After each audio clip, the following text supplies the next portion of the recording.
오늘 시간은 제가 우리 이제 혈당에 대한 좀 더 이해를 돕는 그런 시간이 되기 위해서 제가 준비를 좀 했습니다. 이 혈당이라는 게 작년부터 굉장히 이슈잖아요. 사람들이 많이 관심을 가지고 있는 부분이긴 한데 혈당을 잘못하면 가볍게 보는 경향이 있는 것 같아요. 혈당 다이어트라는 게 좀 이슈가 되면서 단지 살을 빼기 위해서 혈당을 조절한다. 이 개념으로 딱 들어가면 굉장히 좀 가볍게 느껴지거든요, 혈당이. 근데 하지만 이 혈당이라는 게 결코 가볍게 넘길 수가 없는 부분이거든요. 그래서 저는 오늘 거기에 대해서 좀 더 경각심, 우리가 좀 더 제대로 알고 관리를 해야 되겠다는 어떤 마음이 들도록 강의를 좀 준비했으니까 잘 한번 보시면 좋을 것 같습니다. 지금 우리가 알고 있는 게 보면 이게 지금 신문 기사거든요. 네. 성인의 10명 중 4명이 당뇨 전 단계라고 얘기를 합니다. 우리가 이제 공복 혈당을 측정했을 때 약 100에서 125 사이가 나오면 내가 당뇨 전 단계라는 걸 알시면 되거든요. 그런데 이렇게 되면 5명 중에 2명이고 결국은 3명 중에 1.5명이 당뇨 전 단계에 와 있는 사람이라고 생각을 하시면 되거든요. 그래서 우리가 여기 화면을 한 4명에서 열었어요. 4명 중에 2명은 당뇨 전 단계인 상태에 있는 사람이다라고 보시면 되는 거죠. 그러면 굉장히 많은 사람들이 당뇨 전 단계에 와 있구나라는 걸 알게 될 건데 그러면 당뇨가 뭔지 한번 정의를 보면 이런 거예요. 우리가 이제 당뇨구나라고 제일 처음에 이제 기본적인 건강검진에서 우리가 당뇨이지 않을까라고 의심하게 되는 게 뭐냐면 물론 공복 혈당 체열을 통해서 보는 경우도 있지만 그냥 좀 심플하게 소변 검사에서 당이 나오네 해서 좀 더 정밀한 검사 들어가야겠다 하고 이제 되는 과정이거든요. 이게 어느 정도 당뇨에 있냐면 만약에 소변에 당은 빠져나오면 안 되거든요. 신장에서 다 걸러져야 되는데 우리가 소변에서 당이 나왔다고 하는 정도는 이미 혈액 속에 엄청나게 많은 당이 돌고 있다라고 딱 보시면 되는 거예요. 그래서 당뇨의 정의를 보면 우리가 혈당을 조절하는 인슐린이 있어요. 근데 이 기능이 떨어져서 혈당이 비정상적으로 높게 유지되는 만성 질환을 우리는 당뇨라고 합니다. 그래서 혈당을 측정해 보면 여기 보시면 그래프 한번 보실게요. 정상적인 혈당의 그래프는 밑에서 10과 120 사이에서 왔다 갔다 해야 돼요. 이게 정상적인 혈당의 상태를 가지고 있는 사람의 그래프거든요. 그런데 당뇨병이라고 할 때는 어떤가요? 기본적으로 180 이상에서 200, 300, 400. 우리가 연속 혈당기를 달아보면 400 이상은 측정도 안 되거든요. 그냥 경고, 그냥 높음 이렇게밖에 안 나와요. 그래서 이 이상이 될 때 요 위에서 계속 움직이잖아요. 이게 혈당이 고혈당 상태에서 계속해서 돌고 있다는 거죠. 우리 혈액 속으로. 우리가 요즘에 관심을 가지는 게 바로 이 혈당 스파이크입니다. 여기 보시면 평상시에는 혈당이 그렇게 높지 않아요. 높지 않다가 식사를 딱 하게 되면 갑자기 당뇨와 같은 수치로 쫙 뾰족하게 올라가는 상태. 그러다가 다시 정상으로 뚝 떨어지는 거. 이거를 좀 반복한다는 거죠. 그리고 시간이 지나면 좀 떨어졌다가 다시 식사를 하면 다시 뾰족하게 싹 올라갔다가 다시 뚝 떨어졌다가 시간이 지나면 식사 때 다시 올라가는 상태. 사실 이게 굉장히 좀 위험하고 문제가 되는 상태거든요. 그런데 우리가 이제 연속 혈당기를 달고 있잖아요. 덱스컴 G7 연속 혈당기를 달면서 이러한 그래프 상태를 보고 있는데 많은 분들이 어떻게 해석을 하시냐면 올라갈 때는 놀래. 그런데 빠르게 떨어지네. 그래서 내가 조금 운동을 했더니 빠르게 떨어지네. 그러면서 떨어진 거에 대한 것만 포커스를 딱 하거든요. 그런데 이 혈당 스파이크가 문제가 뭐냐면 한 번 오를 때 이미 혈관에 딱 상처를 주고 내려온다고 보시면 되는 거예요.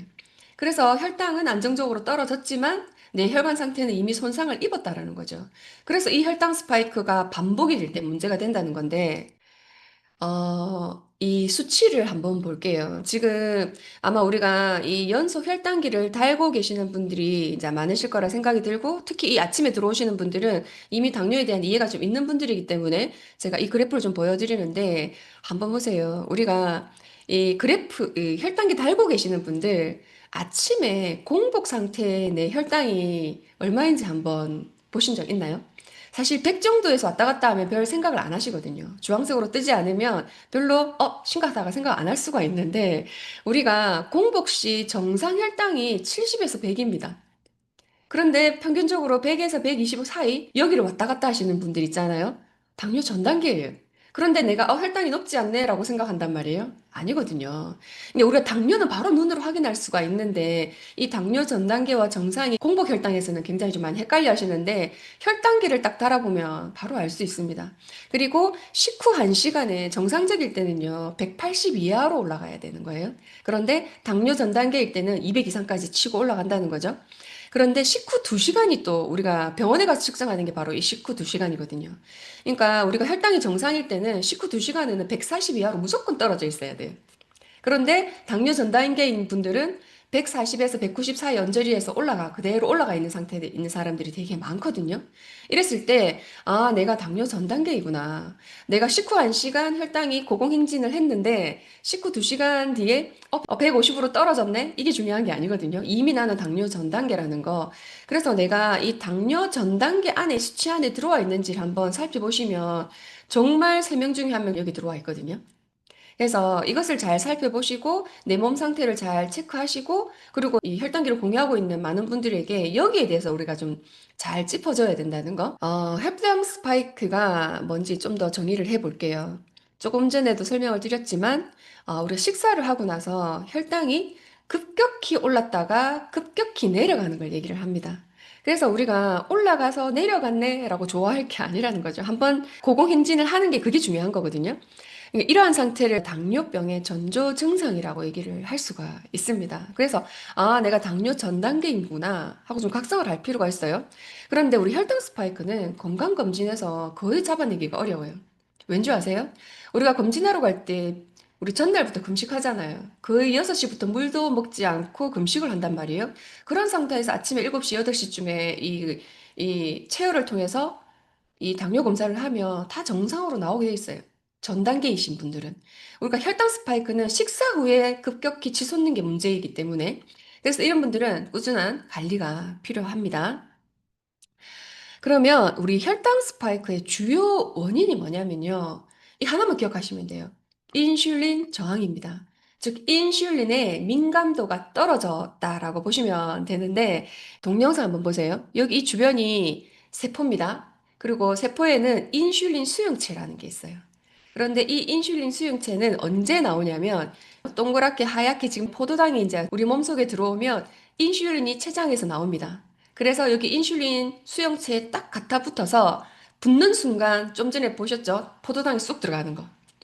얘가 인슐린 수용체에 딱 결합이 돼야 포도당이 쑥 들어가요. 한번 다시 보실래요?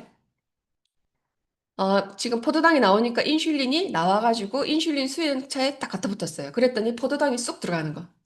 이게 우리 정상적인 반응이거든요. 그런데 이 포도당이 세포에 들어와야 에너지원으로 쓰여질 거잖아요. 그런데 이 인슐린이 제 역할을 못하는 게 저항이라고 얘기를 하는 거거든요. 그래서 인슐린 저항이 생기면 이렇게 수용체에 제대로 갖다 붙지를 못해요. 그리고 인슐린 민감도가 떨어지면 포도당이 나왔을 때 인슐린이 제대로 역할을 못하게 되거든요. 그렇게 되면 포도당이 제대로 들어가지를 못하게 돼요. 그래서 포도당은 10개가 들어왔는데 인슐린이 예를 들어서 한 6개 정도 나와가지고 6개는 들어가는데 나머지 4개는 돌아다니게 되는 거죠. 우리 혈관 속에. 이러한 상태가 우리가 혈당 스파이크를 일으키는 원인이라고 보시면 되는데 그러면 인슐린 저항은 왜 생기는 걸까? 이게 궁금하잖아요. 인슐린 저항은 어떤 것들 때문에 생기냐면 우리가 평상시 하는 이런 습관들 때문에 생기게 되어 있어요. 첫 번째는 불규칙한 식사입니다. 이거 굉장히 중요하거든요. 그래서 먹었다가 말았다가 오늘은 아침 굶고 내일은 점심 굶고 뭐 이런 식으로 그 저녁에 술 먹고 폭식하고 뭐 이런 습관들 있잖아요. 그래서 우리가 인슐린 저항을 돌리려면 불규칙한 식사를 잡아야 돼요. 그리고 내가 밥이라든지 면이라든지 이런 것들을 너무 좋아한다. 나 탄수화물 없이는 살 수가 없다 하시는 분들 인슐린 저항 반드시 와 있습니다. 그리고 식사하고 나서 움직이지 않는 분들, 특히 이제 사무실에서 사무를 보시는 사람들 있잖아요. 그대로 책상에 앉아서 일을 한단 말이에요. 근데 저도 제가 병원에서 근무를 했었지만 병동에서 근무를 할 때는 굉장히 액팅이 많단 말이에요. 앉아있을 틈이 없어요. 그런데 제가 부서를 조금 옮겨가지고 컴퓨터 앞에서 일을 하는 이런 심사 파트에 딱 들어왔을 때는 그냥 앉아있는 게 거의 8시간 이상 앉아있는 게 일이었거든요. 이게 이랬을 때, 아, 네, 불규칙한 식사 있지. 저 밥 되게 좋아하는 사람이었거든요. 탄수화물, 고기보다는 탄수화물 더 좋아하는 사람이었기 때문에. 근데 이런 사람, 저 같은 경우, 아, 내가 이 혈당 스파이크가 엄청 심했었겠구나. 그때는 이런 게 없었기 때문에 살펴보지도 못했지만 하는 생각이 좀 들어요. 그리고 야채라든지 고기를 잘 먹지 않는 사람들. 우리가 식사해보면 아시잖아요. 그래서 이런 분들은 시간이 지나고 나이가 들면, 그래서 우리가 30대쯤 되었을 때, 좀 전에 제가 처음 보여드린 신문기사에 30대 이상이 3명 중에 1명이라는 거거든요. 그래서 세월이 지나면 반드시 오게 돼 있다. 인슐린 저항이라는 게. 이런 인슐린 저항에 의한 혈당 스파이크가 반복이 되면 이제 어떤 일이 벌어지냐면 우리가 이런 걸 한번 상상해 볼 수 있어요. 우리가 이제 자동차를 운전하잖아요. 그런데 갑자기 급정거하고 갑자기 급제동을 한다고 생각해 보세요. 계속 어떤 일이 벌어질까요? 자동차 금방 고장나요. 이거 운전해 보시는 분 다들 아시잖아요. 이처럼 이러한 것과 같다고 생각하시면 되거든요. 혈당 스파이크가. 그랬을 때는 반드시 당뇨 전 단계가 옵니다. 당뇨 전 단계가 오면 결국은 당뇨가 오는 거잖아요. 그리고 혈당이 굉장히 높아져요. 그리고 혈관에 끊임없이 염증이 일어나게 됩니다. 그렇게 되면 우리가 노화가 가속이 되는데, 우리가 노화도 질병인 거 아세요? 세포가 기능이 떨어지는 거예요. 그래서 세포의 질병이 노화란 말이에요. 그래서 우리가 노화가 가속이 된다는 건 내 몸 어딘가에서 세포 기능이 떨어지고, 세포 기능이 떨어지면 뭔가요? 내 몸을, 그 세포를 이루고 있는 이런 기관들, 장기들의 기능이 떨어지고 뭔가 문제가 생길 수 있다라는 거죠. 그래서 이 혈당 스파이크가 혈당을 잡아서 이렇게 다이어트를 하자라는 이런 가벼운 개념을 훨씬 더 넘어서는 거거든요. 그래서 우리가 좀 더 좀 진지하게 바라봐야 되는 것 같아요. 혈당 스파이크를. 즉, 정리를 하면 혈당 스파이크라는 건 이렇게 치솟았다가 다시 돌아와도 이미 치솟는 순간 혈관과 세포에 손상을 한번 주고 내려온다는 거 꼭 기억하시라는 겁니다. 이로 인해서 우리 혈당 스파이크 때문에 결국은 당뇨가 온다라고 얘기를 하잖아요. 그러면 우리가 이제 고혈당을 생각을 한단 말이에요. 그런데 우리 혈액 안에 혈당이 자체가 문제가 되는 건 아니거든요. 그래서 우리가 이제 당뇨 치료를 하면서 단순히 당 수치를 떨어뜨리는 것만이 어떤 해결책이 아니라는 거죠. 우리가 당뇨가 무서운 이유는 이건 거예요. 이 많은 이 당이 혈관을 녹슬고 굳어지게 만듭니다. 이게 그 과정이 어떻게 되는 거냐면, 우리 혈관 속에 이제 당이 많아요. 그러면 혈관 속이 끈적해지겠죠? 그러면 혈관 내벽에 이런 끈적한 것들이 달라붙게 돼요. 그렇게 되면 시간이 지나면서 굳어지겠죠? 그렇게 되면 어떻게 될까요? 그 상태가 되면 이 산화, 즉 녹슬는 현상이 일어나요. 그렇게 되면 혈관벽이 두꺼워지고 낡고 약해지는 겁니다. 탄력도 떨어지게 되는 거거든요. 이 혈관이 건강해지지 않는다라는 걸 딱 전제로 나타날 수 있는 무서운 합병증들이 있거든요. 모세혈관이 많이 분포하고 있는 기관들이 문제가 딱 생겨버려요. 첫 번째, 눈입니다. 우리 망막에는 모세혈관이 굉장히 많거든요.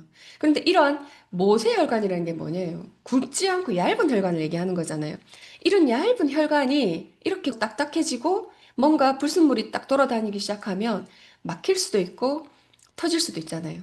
이 망막에서 혈관이 터져버리면 실명입니다. 이해되세요? 그래서 굉장히 무서운 병 중에 하나예요, 당뇨가.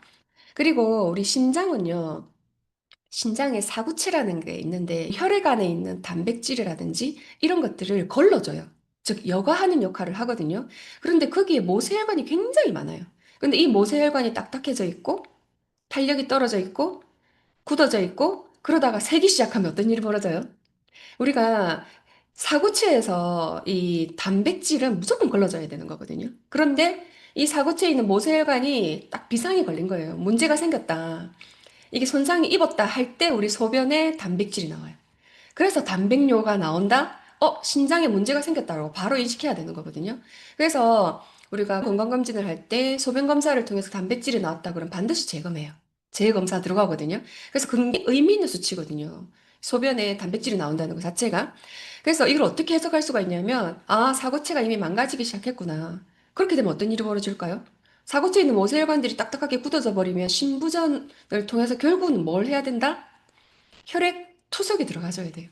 여기서 여과가 안 되기, 노폐물이 여과가 안 되기 때문에 굉장히 무서운 병입니다, 당뇨가. 또는 말초신경에 감각이 무뎌지는 게 바로 이 당뇨 합병증 중에 또 하나인데 뭐냐면 말초에는 모세혈관에 의존을 한단 말이에요. 혈액이 말초혈관까지 가져야 우리가 말초 신경들이 제대로 역할을 한단 말이에요. 그런데 우리가 이미 중앙에서부터 혈관들이 굳어져서 탄력이 떨어지고 펌핑 능력이 떨어지고 이렇게 되면 결국 말초까지 가는 이 혈관에도 굉장히 문제가 많이 생기고 신선한 산소와 혈액도 공급이 안 된다는 거거든요. 이렇게 됐을 때 감각이 무뎌져요. 그래서 우리가 당뇨발 조심하라고 얘기를 하는 거잖아요. 당뇨 있는 분들, 우리 한참 뭐죠, 맨발 걷기 유행했었잖아요. 그런데 당뇨이신 분들은 절대 맨발로 걸으시면 안 돼요. 왜냐면 감각이 무뎌져서 상처가 나도 그 순간 못 알아차려요. 그래서 맨발 걷기 하지 말라 그러는 거거든요. 근데 무뎌지면 어떻게 돼요? 내가 여기가 무뎌져서 아픈 줄을 모르면 그 상처를 그대로 두게 돼요. 그래서 그 상처가 골마가 안으로 쑥 들어갈 때까지 사람들이 모르게 되거든요. 그래서 당뇨발이라는 게 나타나는 거잖아요. 상처가 한번 생긴 상태에서 사람들이 인지를 잘 못하기 때문에 결국은 문제가 생기고 골마 터져야 알게 되는 상황이 벌어지는 거거든요. 상처도 잘 낫지 않아요. 왜냐하면 신선한 산소, 영양소 공급이 잘 안 되기 때문에. 그래서 굉장히 무섭다는 거고, 마지막은 심장입니다. 우리가 이제 저혈당으로 이제 사망하셨다라는 이런 그 신문 기사들도 많이 보고, 우리가 당뇨인데 문제가 된다라는 것 중에 하나가 뭐냐면 심근경색이 뭔가요? 심장을 싸고 있는 이 혈관에 문제가 생겼다는 거예요.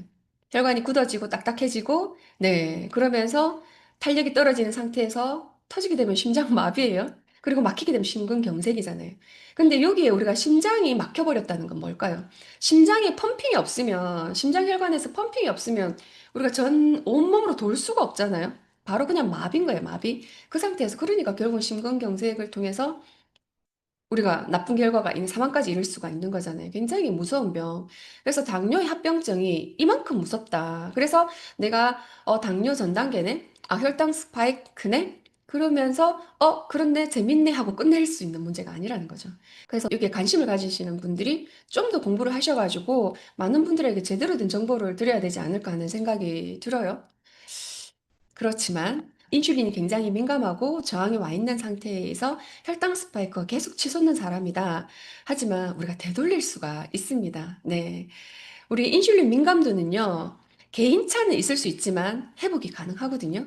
그래서 집중 관리 3개월과 유지기 3개월, 즉 한 6개월에서 1년 정도 좀 집중을 하면 우리가 이 인슐린 저항을 돌릴 수가 있어요. 그런데 개인차가 있다고 하잖아요. 이게 이런 분들, 예를 들어 체지방이 많은 분들은 민감도가 떨어집니다. 그래서 내가 첫 번째 체지방 관리를 해야 되는 거구나. 사실 우리가 이 혈당 관리를 하다 보니까 날씬해졌어요. 체중이 빠졌어요라고 얘기하시는 분들 있잖아요. 다이어트 의도하지 않았는데 그게 바로 이런 부분이에요. 그래서 당이 조절이 되면 체지방이 조절이 되고 체지방이 또 좋은 사람들은 스파이크가 쳐도 우리가 조금만 신경을 쓰면 빠르게 좋아져요. 그리고 근육량이 많은 사람들이 민감도가 회복도가 빠릅니다. 그래서 내가 운동해야겠죠? 근력 운동을 해야겠다는 생각이 들 거예요. 그리고 이거 정말 중요한데 수면입니다. 수면의 질이 좋은 사람들이 인슐린의 민감도가 빠르게 회복이 돼요. 어제 굉장히 따끈따끈한 신문 기사를 읽었는데 이러는 거예요. 나는 정말 운동 열심히 하고 식단 조절 정말 완벽하게 했는데 왜 혈당이 좋아지지 않을까요? 라는 신문 기사였거든요. 그랬을 때 원인을 찾아보니까 이분이 수면이 너무 엉망인 거예요. 불면증이 있는 거예요. 그리고 수면의 시간이 6시간을 넘어가 본 적이 없는 거예요. 그래서 수면의 질이 혈당 관리에 굉장히 큰 역할을 한다. 그래서 내가 다 지키는데 다른 사람보다 이 스파이크가 조절되는 게 좀 더디다. 내 수면 상태를 한번 꼭 살펴보시길 바랍니다. 그리고 간 기능이에요. 간 기능이 좋은 사람들이 민감도 회복이 빠릅니다. 그래서 내가 간 기능 개선에 신경을 써야겠죠? 그래서 혈당 관리를 하면서 술을 드시는 분들, 당연히 더딜 수밖에 없어요. 그리고 스트레스입니다. 우리가 이 혈당기 달아보신 분은 아시잖아요. 연속 혈당기를 달고 있는 상태에서 누군가와 전화를 하는데 그게 사실은 뭐 나쁜 얘기는 아니더라도 집중하고 막 얘기를 하다 보면 우리가 에너지가 올라가잖아요. 스트레스가 올라가는 거예요. 이게 좋은 스트레스든 나쁜 스트레스든 그럴 때 순간적으로 약 저는 2, 30 정도 차이가 탁 나는 거예요. 깜짝 놀랐어요. 근데 이거 경험해 보신 분들 정말 많더라고요. 내가 뭔가 좀 약간 좀 스트레스 받는 상황에서 분노 에너지를 탁 올리고 물 한 잔 마셨는데 이게 순간 팍 올라가는 거예요. 이런 거. 그래서 스트레스 관리가 이 인슐린의 민감도를 낮추는 데 굉장히 중요하다. 그래서 심신 안정에 집중을 하시는 게 혈당 관리에 굉장히 도움이 된다는 거. 그리고 운동 빠질 수가 없겠죠. 일주일에 한 두 번 정도는 유산소 운동이라든지 또는 이런 근력 운동을 좀 신경을 써 주셔야 된다는 거.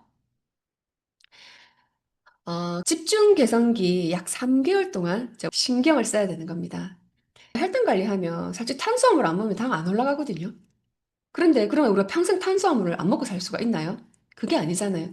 우리가 혈당을 관리한다는 것 자체가 뭐냐면 탄수화물 금지가 아니라 탄수화물에 반응하지 않는 몸을 만들겠다는 게 목표가 돼야 되는 거죠. 그게 중요한 거거든요. 인슐린의 민감도를 높이는 데는 어느 정도 기간이 필요하다. 최소 3개월에서 6개월 개인차가 있다라고 말씀을 드렸어요. 그래서 이 집중기에 좀 신경은 써야 돼요. 먼저 뭘 해야 되냐면 탄수화물을 일단 줄여야 됩니다. 내가 아무리 좋은 보조제를 먹고 있다 하더라도 탄수화물 줄이지 않고 들어가게 되면 효과는 떨어지거든요. 왜냐하면 인슐린 민감도를 좀 적극적으로 낮추는 시기가 필요하기 때문에 그래서 탄수화물을 줄이는 게 원칙입니다. 그리고 탄수화물을 혹시나 먹게 되더라도 식사 순서를 무조건 바꿔야 돼요. 제일 먼저 야채를 드시고 그 다음에 단백질을 드시고 탄수화물을 먹는 거예요. 그런데 제가 재밌는 걸 발견했는데 식사 순서를 바꾸세요 하니까 어떻게 하시는지 아세요? 예를 들어서 야채 넣고 단백질 넣고 밥 넣고 그걸 동시에 씹는 거예요. 이거 아닙니다.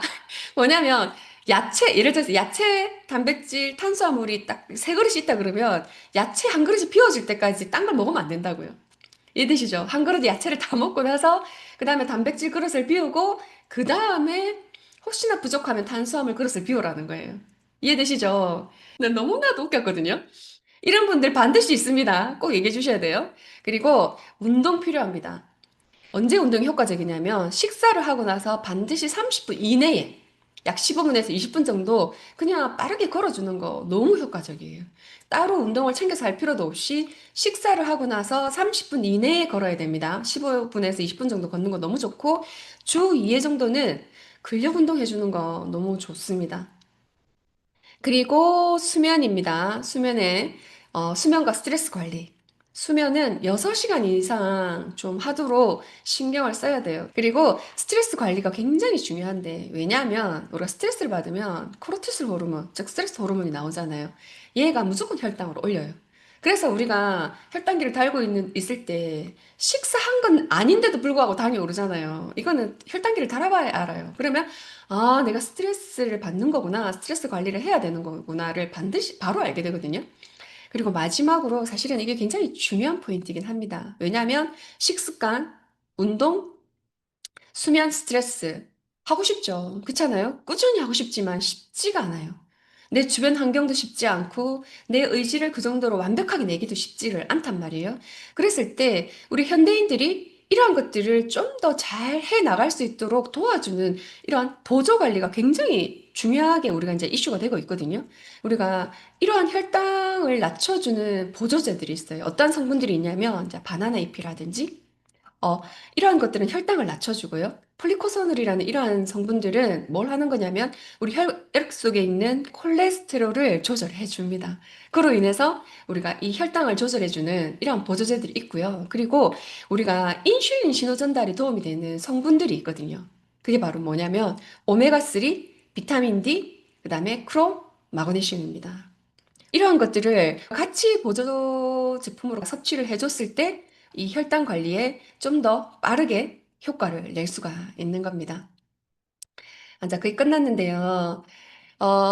우리가 이제 혈당계를 달고 있잖아요. 그러면 연속 혈당계를 이렇게 이제 보게 돼요. 많은 분들의 혈당을 이제 보게 되는데, 여기 가운데 이 사진 한번 보세요. 여기 보시면, 분명히 저혈당이었다가 식사와 동시에 순식간에 치솟는 거 보이시죠? 네. 그리고 반대로 치솟았다가 순식간에 이렇게 저혈당으로 떨어지시는 분들도 있거든요. 그러니까 우리가 혈당 스파이크가 문제가 뭐냐면, 높이 올라간 만큼 밑으로 떨어질 때 폭이 크잖아요. 그게 문제인 거거든요. 우리가 혈당은 올라갈 수 있고 올라갔다가 떨어지는 게 정상인데 이 폭이 올라간 폭이 좁아야 우리 혈관에 손상이 적어요. 그래서 혈당 스파이크가 무서운 거는 갑자기 치솟았다가 이렇게 뚝 떨어질 때 이 저혈당으로 갈 때 바로 몸으로 이제 느끼겠다 하시더라고요. 깜짝 놀랐다 하더라고. 화장실 가다가 갑자기 어지러워서 너무 놀랐는데 이렇게 빨간색으로 떠 있고 경고등이 오는 거죠. 그래서 이 연속 혈당기를 달아보지 않으면 이런 저혈당의 상태를, 기능성 저혈당 상태를 잘 모르더라고요. 그래서 한 번쯤은 이 덱스콤을 달고 10일 정도 이 면비를 좀 관찰을 해보면 내가 내 사업을 하는 데 있어서 굉장히 도움이 될 거라고 생각이 들고, 이 연속 혈당기를 꼭 한번 달아보고 좀 깊이 관찰해 보시면 좋을 거라는 생각이 듭니다. 네, 이제 끝났는데요. 우리가 혈당을 단순한 숫자로 볼 게 아니거든요. 이 혈당의 숫자가 올라간다는 건 도움을 원한다는 신호예요, 내 몸이. 그래서 지금 바로 이제 나를 돌보는 그런 선택을 해야 된다는 걸 말씀을 드리고 싶습니다. 네, 저는 오늘 여기까지 하겠습니다. 네, 감사합니다.